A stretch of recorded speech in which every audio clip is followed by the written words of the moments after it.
Bom dia, meus irmãos, boa tarde ou boa noite, dependendo do horário que vocês estejam me ouvindo. É um prazer enorme estar novamente conversando sobre Deus, né? Que possamos, pelo menos, chegar um pouquinho mais perto da realidade de Deus com esta nossa conversa. Tá certo? Obrigado pelo convite, que Deus abençoe a todos vocês. Recebam todos um abraço virtual. Que assim seja. Eu gostaria de conversar, antes de conversar sobre Deus efetivamente, começar com uma musiquinha chamada Noites Traiçoeiras. É só um trechinho para a gente ver, ter uma ideia do que nós vamos conversar hoje, tá certo? Tá? Deus está aqui nesse momento, Tua presença é real em meu viver. Entregue sua vida e seus problemas. Fale com Deus, Ele vai ajudar você. Deus te trouxe aqui para aliviar o teu sofrimento. Ele é o autor da fé, do princípio ao fim, em todos os teus tormentos. E ainda se vier noites traiçoeiras, e se pesada for, Cristo estará contigo. Ainda pode até trazer você sofrer, mas Deus te quer sorrindo. Perdoa um trechinho que eu errei, mas é isso aí, Deus nos quer sorrindo, não é? Vamos conversar sobre isso hoje. Bom, gente, como eu disse no início, conversar sobre Deus, os espíritos já disseram, não é fácil. Entrar no âmago, né?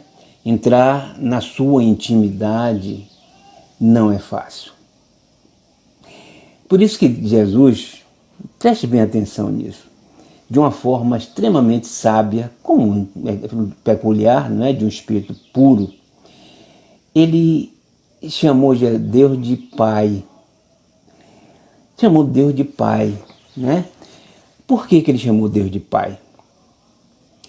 Não chamou de mãe, não chamou de tio, de avó, de avô, de irmão, né?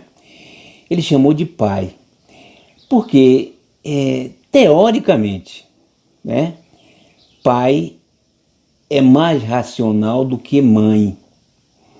Mãe é de um amor muito instintivo e é próprio da mãe, não é? Para proteger a sua cria. A mãe, eu me lembro que minha mãe, eu saía para curtir nas noites, com 23 anos, pouco tempo atrás. E quando eu chegava em casa, minha mãe estava acordada, não é? Toda com o lençol enrolado, parecendo um fantasma, me esperando. Se eu fosse chegar de manhã cedo, ela estava acordada a noite toda. É próprio da mãe, é instinto. Então mãe protege a cria, defende demais, não usa, né, o racional, teoricamente. É claro que existem exceções, estou falando aqui de uma forma teórica. Então ele chamou Deus de Pai, por isso, chamando Deus de Pai, ele quis dizer assim, olha gente, Deus é Pai, Deus é racional, ele tem um amor muito grande, mas ele também usa a racionalidade, ele usa a justiça. Ele sabe, né, corrigir o seu filho na hora exata. Não é como a mãe que às vezes protege, a avó também, eu me lembro, né, de minha avó também fazer isso comigo. Então o pai é mais racional. Por isso que Jesus sabiamente chamou Deus de Pai, né? Mas vamos voltar um tempo atrás, gente, né? Nessa época já era uma maravilha, a gente já tinha uma ideia maravilhosa sobre o que era Deus. Mas antes, haviam várias formas de Deus. Havia várias formas de Deus, né? Era Deus trovão, era Deus material, mineral, né? Pedra, era Deus chuva, era Deus de todas as formas que fosse possível, né? Observe que cada um, né, no seu pequeno, estreito mundo, tinha uma ideia própria de Deus, mesmo que mostrassem esses deuses assim, tá certo? Então observe que nós, quando nascemos, gente, homem de Neandertal, né, pra vocês terem uma ideia, a gente já nasceu com essa ideia instintiva, é óbvio, está lá no livro dos Espíritos. Onde está a ideia de Deus? Onde é que está Deus? Na nossa consciência. Nós nascemos com a ideia de Deus. Uma coisa superior nos atraía quando nós sabíamos. Pra vocês terem uma ideia, o homem de Neandertal enterrava nas suas cavernas, na porta das cavernas, o homem, a pessoa, o ser dele, o parente, com a cabeça voltada para cima, com o rosto voltado para cima. Todos eles voltaram com a cabeça voltada para cima. Para quê? Para dizer, olha, existe alguma coisa em cima, que eu não sei o que é, que me coordena, que me comanda.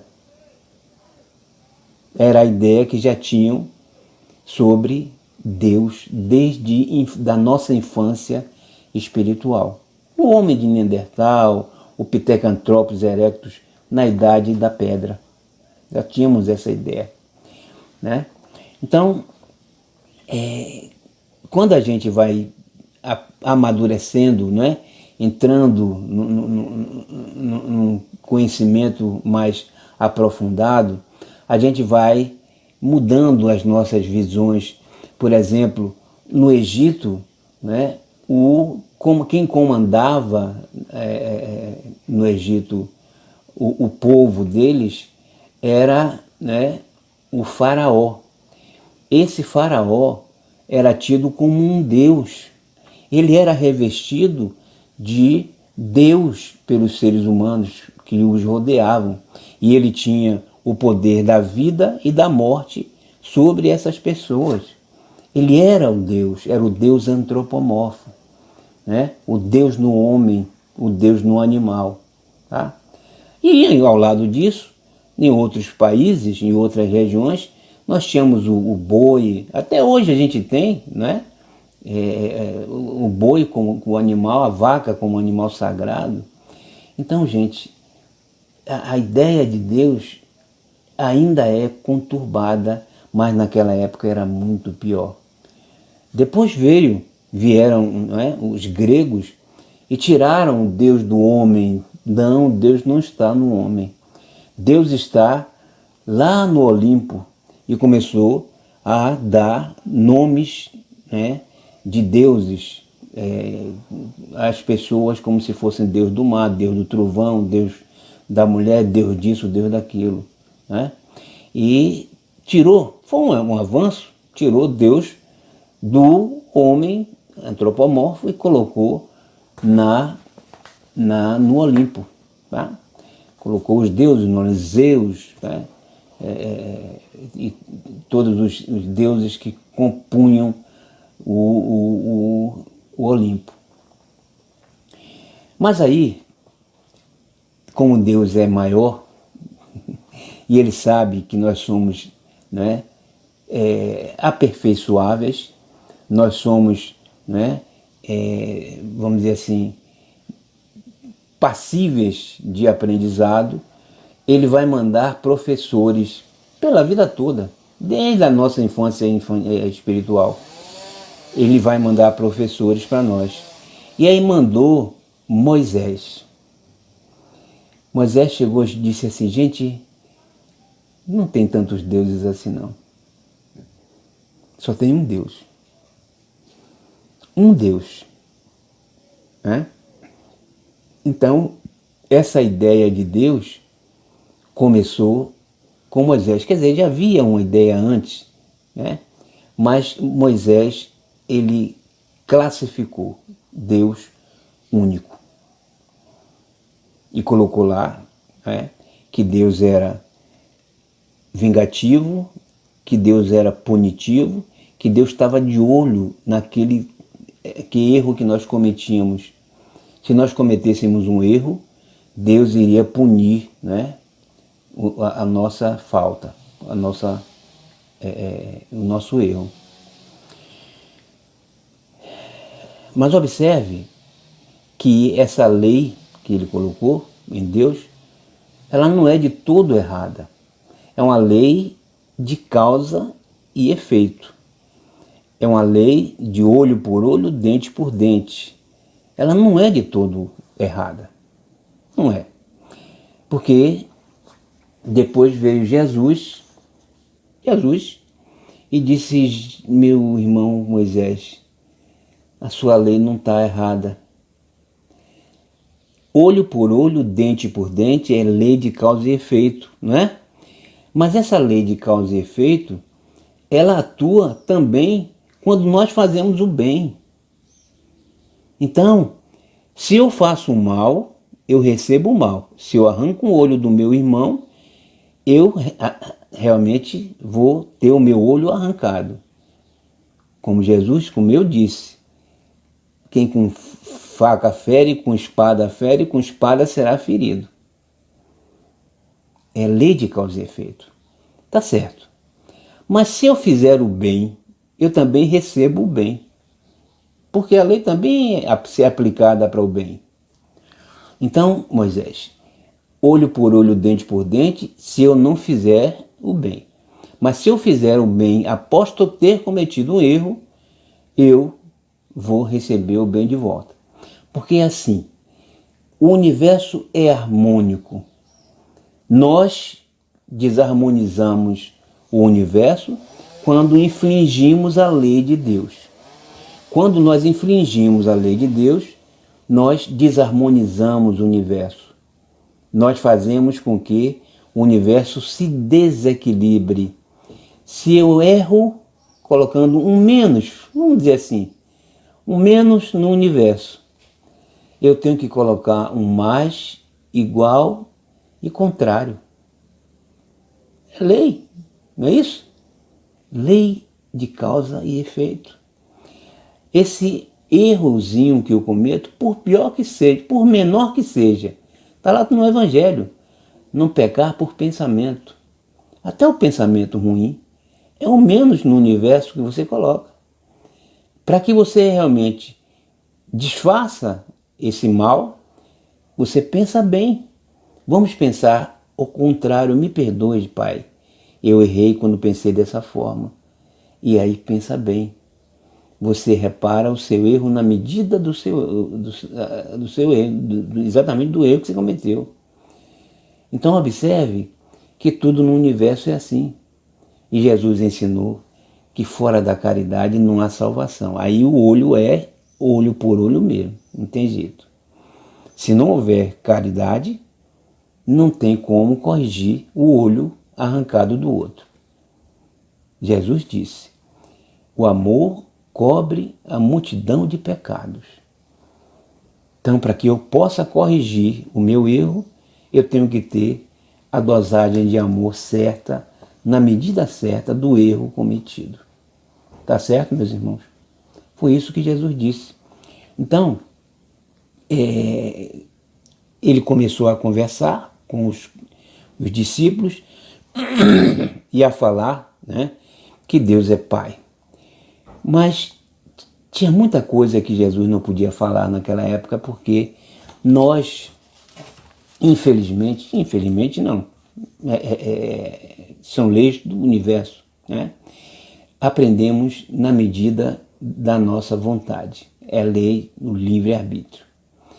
Na medida que a gente quer aprender, a gente aprende de verdade. Enquanto, né, nós não quisermos, não vamos aprender. E Deus sabe disso. Então, na época de Jesus, muitos queriam aprender, outros não. Os fariseus, apesar de intelectualizados, os saduceus, apesar de intelectualizados, não queriam aprender os ensinamentos de Jesus, morais que Jesus ensinava. Não interessava para eles. Mas alguns dos nossos companheiros, que nós sabemos, principalmente os 12, né? Queriam aprender. E muitos aprenderam bastante. Mas ainda não era o suficiente para aprender, entender o que era Deus naquela época. Nós ainda não conseguimos hoje, imagine naquela época. Tinha muitas coisas que Jesus precisava ensinar, que não podia pela imaturidade psicológica, espiritual dos nossos irmãos. E aí ele disse: meus irmãos, eu vou mandar para vocês um consolador que vai dizer tudo o que eu disse e muito mais. Não vai ficar barato, não. Vocês vão aprender, né, tudo que eu falei hoje de uma forma mais aprofundada com esse Consolador. E veio esse Consolador? Veio 2000 anos praticamente atrás, né? Em 1864 veio o Livro dos Espíritos. E o Livro dos Espíritos consta, né, a pergunta no Livro dos Espíritos, a primeira pergunta, consta lá: quem é Deus? Observe, gente, a sabedoria de Kardec. Ele não perguntou o que é Deus, porque quando você coloca o artigo antes do pronome, ele diz assim: é alguma coisa que se está se referindo, alguma coisa. Desculpe. Desculpe, gente. Então, o que sugeriria que ele estava se referindo a alguma coisa? Quem é Deus piorou, né? E aí estava se referindo a alguma persona, a alguém, né? Então a pergunta foi simplesmente: que é Deus? Nem o que, nem quem, né? E aí os espíritos, de uma forma extremamente sábia, responderam, né?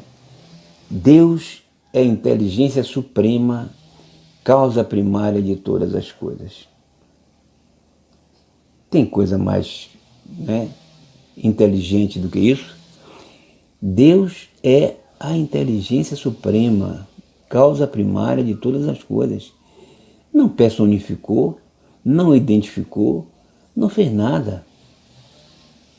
Só disse que é uma inteligência suprema, que é a causa, né, primária de todas as coisas. Que maravilha, que maravilha. É alguma coisa que a gente pode definir como absoluto, né? Absoluto. As palavras não conseguem de jeito nenhum dar uma definição de Deus. Mas se dizer que é um absoluto também fica mais fácil da gente entender alguma coisa absoluta. O que é absoluto? Algo insondável, algo que não conseguimos penetrar. É muito, vamos dizer assim, fora do alcance do nosso pensamento, das nossas ideias, né? Então, não é infinito, não é nada infinito.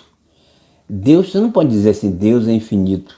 Na pergunta número 3, os espíritos perguntam, Kardec pergunta: poder-se-ia dizer que Deus é infinito? Os espíritos respondem: definição incompleta.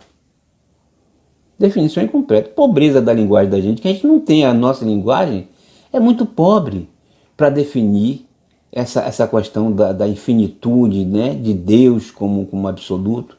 É a pobreza da nossa linguagem. A gente não tem como hoje, no status que nós nos encontramos, condição nenhuma de definir Deus, dizer que ele é infinito ou qualquer coisa, dizer o que ele seja lá o que for. A resposta dos espíritos está dentro do padrão que nós precisamos. É a inteligência suprema, causa primária de todas as coisas, né? Então, Deus não é infinito. O que é infinito? Infinito é alguma coisa que não tem fim. Sim, Deus pode não ter fim, mas é pouco para definir Deus. Não é o suficiente para que a gente possa entender o que é Deus, né? Na pergunta número 4, ele diz assim: onde se pode encontrar a prova da existência de Deus? Onde se pode encontrar a prova da existência de Deus? Aonde? Eles respondem: num axioma, né, que aplicais às vossas ciências. Não há efeito sem causa. Não há efeito sem causa. Então, é fácil, não é? A gente entender isso aí. É fácil, isso não é difícil. Se eu tenho uma obra de Picasso, né, eu com certeza, claro que são os experts no assunto, olham e vão dizer: esta obra é de Picasso. Se eu desenho alguma coisa parecendo com Picasso, o nego vai saber que não é de Picasso. Né? Então, o que é de Deus, gente, não tem, é inexplicável. A gente não consegue entender porque é alguma coisa que está fora do nosso alcance. Como entender as reações químicas, né? As leis que regem as reações químicas e físicas do universo? Como entender isso? Não foram os homens que fez. Vai se atribuir ao acaso?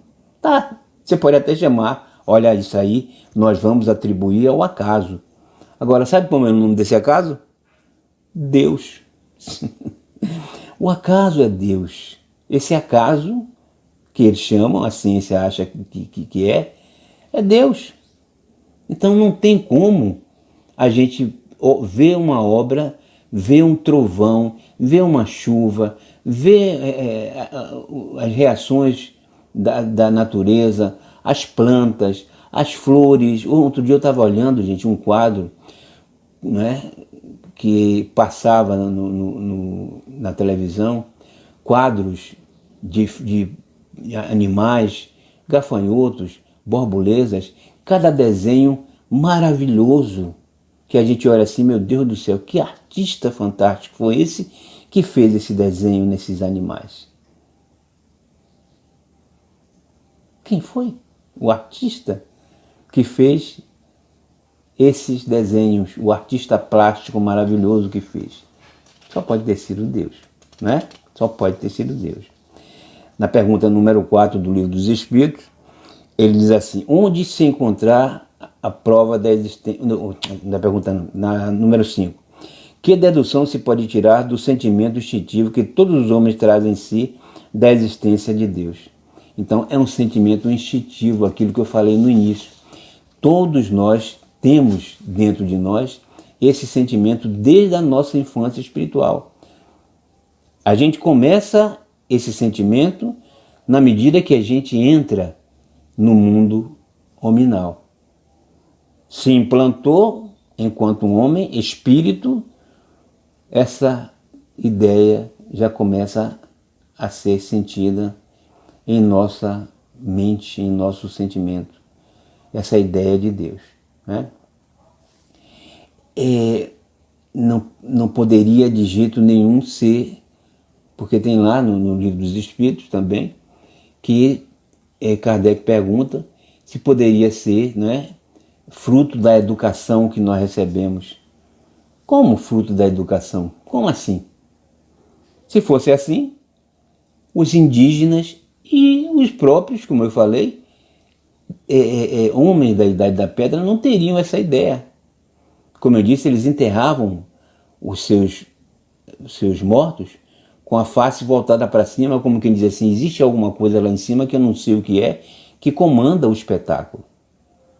Então essa ideia é nascente, nasce enquanto nós espíritos nascemos.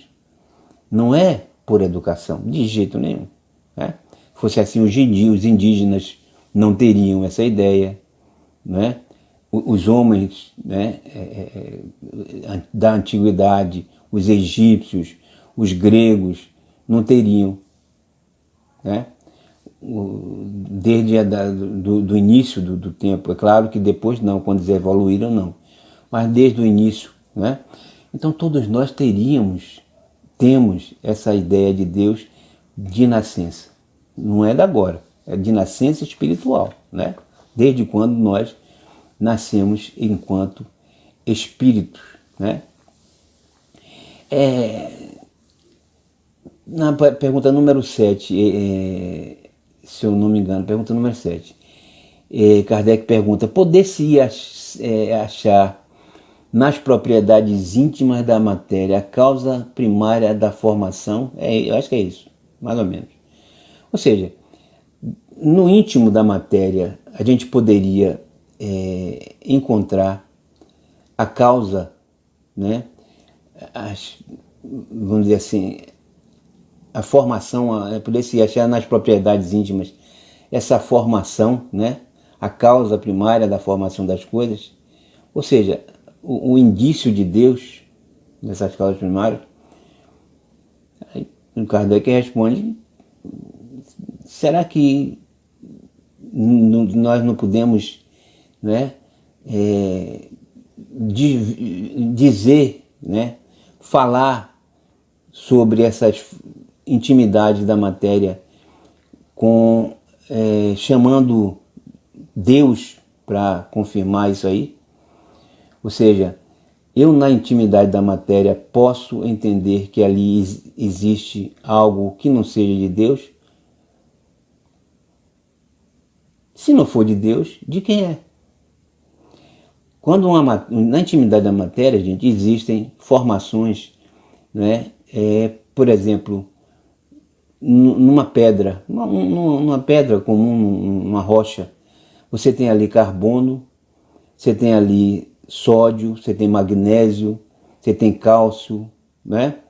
E de acordo com o tempo, essas formas vão se deteriorando, vão se transformando, por exemplo, em carbono 14, dependendo do tempo, né? O ferro vai se transformando em FeO2, ferrugem. Isso acontece de uma forma, né, natural. Será que Deus não está nisso? Será que Deus não está nessa transformação íntima da matéria?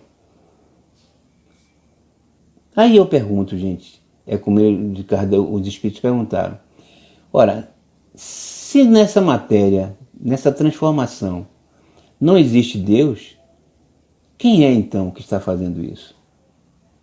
Alguma coisa está fazendo. Alguma coisa, né, que você pode chamar de acaso, né, do que seja, está no íntimo da matéria, transformando, fazendo essas transformações que nós vemos, né, na intimidade da matéria. Alguma coisa está nela, está fazendo isso. E essa coisa só pode ser Deus. Só pode ser Deus. Pode chamar do acaso, pode chamar do que quiser, mas é Deus que está lá, né? Por exemplo, quer ver uma coisa? Nós aqui na nossa atmosfera, a nossa atmosfera é formada por 21% de oxigênio. 21% de oxigênio, 78% de nitrogênio. Se abaixar um pouco esse nível de nitrogênio ou aumentar muito, nós morremos. Nós morremos. Quem é que controla isso, gente? 21% de oxigênio, 78% de nitrogênio. Quem é que controla isso? Quem é que está nessa intimidade? Que lei é essa? Quem é que rege essa lei? Essa é a grande pergunta deles, dos cientistas.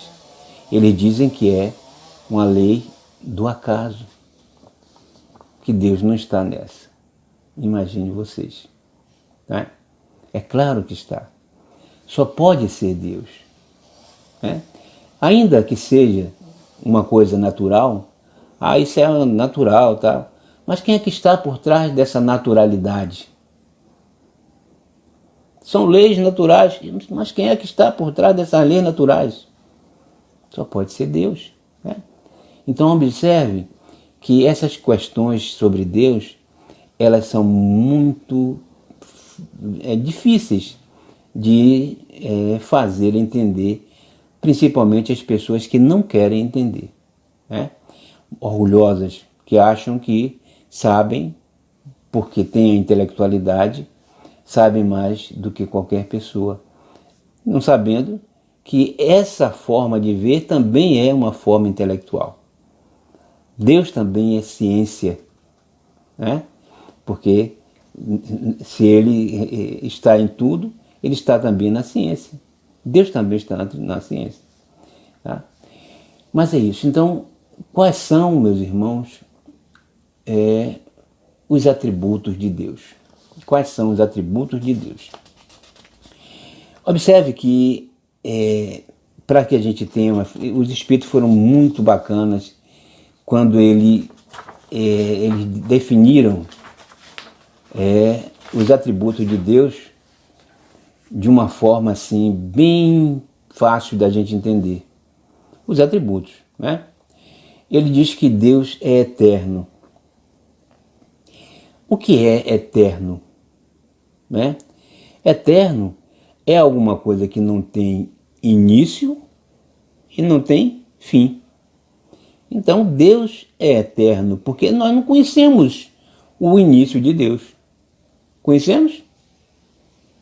Não. Não conhecemos nem o início do universo.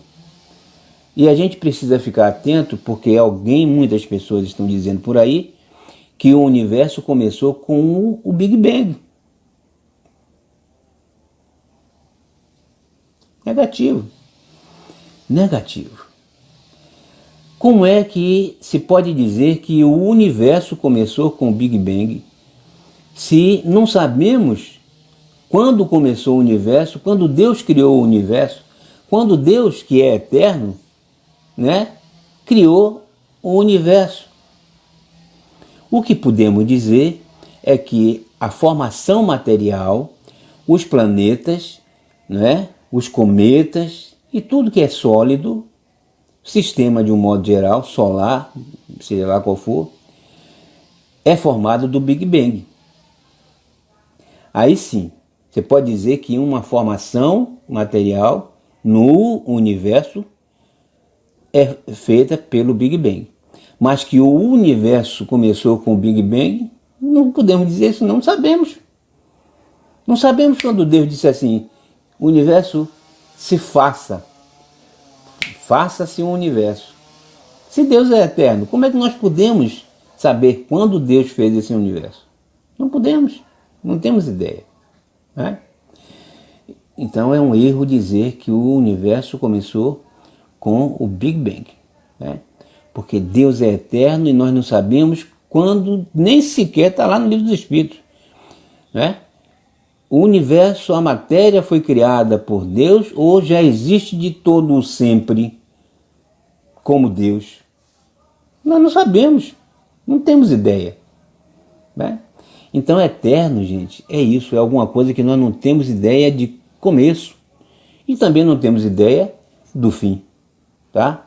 Então Deus é eterno, é alguma coisa que nós não podemos vislumbrar o seu início, não podemos vislumbrar o fim. Né? Infinito.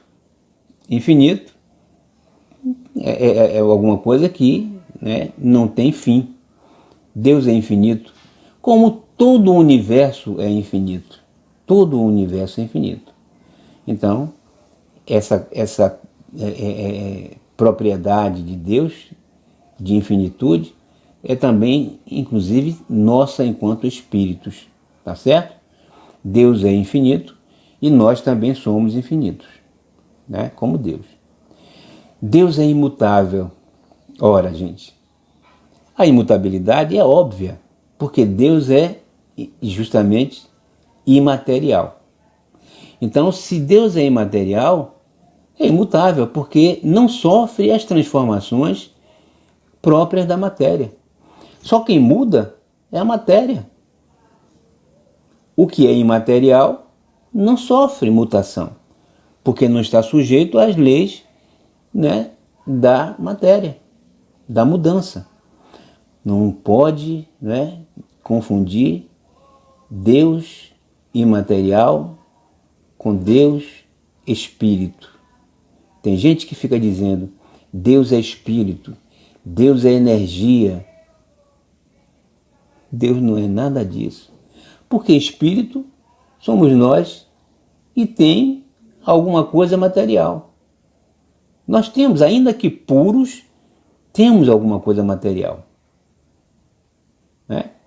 E também não é energia, porque a energia é matéria. Né? Energia é matéria. Tá certo?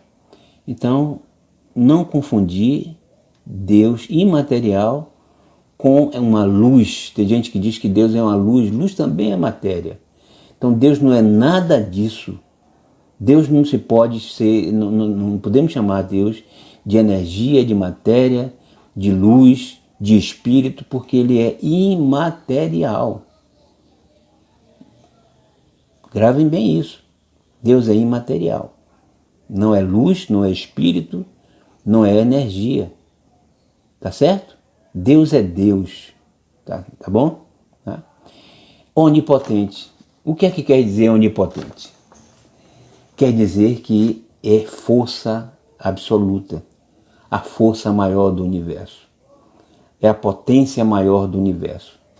Nada é mais potente do que ele. Nada. É a potência universal que rege todo o universo. Né? E essa potência é única. Aí vem o atributo da unicidade. Deus é único. Por que que Deus é único? Porque só pode ter um Deus. Se tiver outro Deus, como é que a gente vai saber quem é o verdadeiro? Né? A gente fica, né, confuso. Um Deus, o Deus único, com toda a potência, com todo o amor, com tudo dentro dele só. Se tiver dois, ainda que tenha dois, eles têm que se unir para dar essa potência, senão quem é que vai ser potente daquela forma, onipotente? Né? Quem é que vai ser imutável? Quem é que vai ser... Não, a unicidade é um atributo de Deus que nós podemos dizer que é absoluto. Não pode ter outro Deus. Tá? Esse Deus é único. Né? Se tiver um outro Deus, quem criou esse outro Deus? Tá certo? Fica bagunçado. Não tem como ser diferente. Então Deus é único. Né? Ele é soberanamente justo e bom. Aí, gente, é o principal de tudo. Deus é extremamente... a gente não tem palavras para dizer do amor que ele tem pelo universo, por todos nós, pelo universo. Né? É um amor soberano, um amor absoluto, que nós não temos ideia. Só para a gente ter uma ideiazinha de leve, o amor de Deus, a gente pode entender pela nossa pequenez como o amor que tem aqui na Terra, que é o maior de todos, que é o amor de mãe. Essa proteção, essa coisa, mas isso é muito, mas muito longe do amor de Deus. Né? Muito distante. O amor de Deus é incomparável. Mas ele também tem uma outra coisa, justiça. Como a gente disse no início, por isso que Jesus chamou Deus de Pai. Porque ele é extremamente amoroso, mas ele é extremamente justo. Ele não deixa, né, um erro nosso passar em branco. Como as mães, como eu falei, não é? Não deixa. Isso é para o nosso aprendizado, para o nosso engrandecimento moral e intelectual. Para quando a gente chegar perto dele e dizer, pai, eu aprendi de tudo que você me ensinou. Tudo. E estou aqui agora pronto para co-criar, porque eu conheço todo o universo. Conheço tudo que você me ensinou. O universo está em minhas mãos. Agora me dê o atributo da criação. Eu também quero criar. Então, para que a gente possa ser co-criador, a gente precisa aprender. E para aprender é preciso passar pela dificuldade. A gente chama de sofrimento, que na verdade é um aprendizado. Até que a gente aprenda, a gente vai passando pelas dificuldades, até aprender e não passar mais por aquilo. Não precisar mais passar por aquilo. Então, Deus é justo para que tudo que aconteça no universo seja do nosso conhecimento. A gente aprende através do erro, não tem para onde correr, né? Então a justiça dele é para isso, para que a gente possa aprender. E associado à justiça está o amor infinito, o amor enorme que ele tem por todos nós, maravilhoso, né? Que ele tem por nós. Deus sempre, né, está conosco em todos os momentos das nossas vidas, mesmo quando nós nos distanciamos dele. Ele não nos abandona jamais, né? Deus é todo poderoso, mas dá, né, o exemplo de humildade até com as suas próprias leis. Ele não derroga as suas leis. Ele não derroga as suas leis, né? Até nisso ele nos dá um ensinamento. A lei existe e ele não derroga as suas leis. Ele não vai de encontro às leis dele, de jeito nenhum, né? Quando a gente erra, a gente está infringindo a lei, né? Então, ele não pode, inclusive, errar. Deus não erra, de jeito nenhum, tá? Mas se ele errar, a lei dele atingiria ele também, porque ele não derroga as suas leis. Ele jamais errará, porque Deus é extremamente puro, né, extremamente imaterial. É uma coisa que realmente a gente não tem definição para dizer. Não pode errar, não tem como, né? Mas as suas leis, para nós, atuam de uma forma implacável. Por isso que ele não nos perdoa. Porque se ele perdoar, ele está infringindo as leis dele. Não tem como, tá? Nós temos que resgatar o nosso erro por conta própria. E para isso ele nos auxilia, nos dá, né, todas as condições para que nós cheguemos ao nosso ao alcance, né, das nossas boas ações, das nossas correções, né? Gente, a família de Deus, busca infinita da união universal entre irmãos. Gente, Deus quer que nós, enquanto espíritos, nos unamos todos enquanto famílias, né, espirituais. Nós temos a nossa família, né? E o exemplo que nós temos da família é exatamente a cópia fiel do que Deus quer de nós enquanto seres universais. Ele manda uma família, veja o exemplo que ele dá. Na família nós temos pai, mãe, que são os núcleos, né? Os filhos. E ele faz com que nós aprendamos, através das reencarnações, a nos amarmos todos enquanto espíritos. Nós não somos pais, nós não somos mães, não somos filhos, não somos avós, não somos avós, nós somos espíritos, irmãos em caminhada. A família é exatamente uma forma que Deus arranjou para nós aprendermos a nos amarmos uns aos outros. Aí a gente aprende nesse núcleo familiar o que é o amor. E começa a amar o filho, o neto, a mãe, o avô, a avó. Claro que aí existem as exceções. Existem os ódios, né, de pai para filho, de mãe para filho, essas coisas que são evidências de vidas passadas, são equívocos de vidas passadas. Mas isso vai, na medida das reencarnações, se refazendo e o amor vai sendo implantado. não tem para onde correr. Então essa família, né, que Deus nos dá a oportunidade de ter aqui na Terra, é a cópia fiel do que Deus quer com o universo todo. Ele quer que nós sejamos irmãos universais, que nós nos amemos nesse todo universal. Essa é a grande finalidade da vida espiritual. Amar acima de tudo. Por isso que Jesus insistiu tanto na questão do amor.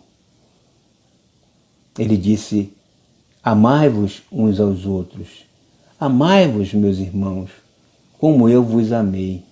Ele só falou nisso, em amor. A maioria das vezes foi isso. Fazer com que nós aprendamos a amar um ao outro. Então, ele também falou: amar a Deus sobre todas as coisas e ao próximo como a si mesmo. Como é que nós podemos amar a Deus sobre todas as coisas e ao próximo como a si mesmo? Começando a amar a nós mesmos. Começando a nos amar.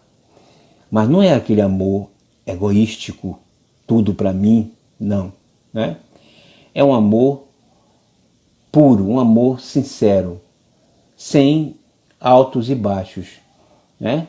É um amor que diz assim: eu sei quem eu sou, no meu limite superior e no meu limite inferior. Daí a necessidade que eu tenho de ajudar o meu irmão, porque eu conheço a mim e com certeza o meu irmão passa pelas mesmas dificuldades que eu passo. E aí eu passo a amar o meu irmão de uma forma sincera, né? Como Deus quer amar um ao outro. Então esse sentimento, gente, que nós temos vem de Deus. Esse amor, né, vem dele. E que nós podemos nos abrir para Deus para aprender esse sentimento. E aprender esse sentimento vai aprender também que Deus existe. Que só pode vir de Deus esse sentimento amoroso. De onde é que vem? Né? Como é que nós amamos? Que sentimento é esse que nós temos? Então, quando nós começamos a ter esse sentimento de Deus, a gente está no terceiro andar da nossa cabecinha, chamada superconsciente, que é o lugar, o andar que nós entramos em contato com Deus. Para saber que Deus existe, gente, que é Deus, não é necessário a gente querer saber, não é, materialmente. É um homem sentado num trono, com um cajado na mão, que está nos olhando. Não, não precisa. É só entrar no superconsciente para entrar em contato com ele e saber que ele existe, ter a certeza que ele existe através do pensamento. E esse pensamento está nas boas ações. Então, quando fazemos uma boa ação, quando praticamos o bem, quando praticamos a caridade, nós entramos em contato direto com Deus. E aí a gente sabe que é Deus no íntimo. Ninguém precisa mais dizer ou definir o que é Deus. Quando a gente entende, né, que o amor nos liga a Ele, a gente vai dizer assim: meu Deus, agora eu sei quem é você. Agora eu entendo quem é você. Lógico que ainda está muito distante, mas a gente entende de uma forma muito particular. É pessoal e intransferível saber quem é Deus, gente. Tá certo? Então que possamos encerrar o nosso trabalho de hoje, agradecendo a todos pela atenção, pedindo desculpa, né, por alguma coisa, e pedir a Deus esse ser, né, insondável ainda para os nossos pensamentos, para as nossas limitações, pedir a Ele que nos dê essa sensação de crescimento moral que precisamos para conhecer melhor a sua intimidade. Então, que Ele nos abençoe, que nos livre de todos os males, né? E que possamos sempre estar buscando com amor, né? Com sinceridade, a sua essência para alimentar as nossas almas. Que Deus abençoe a todos.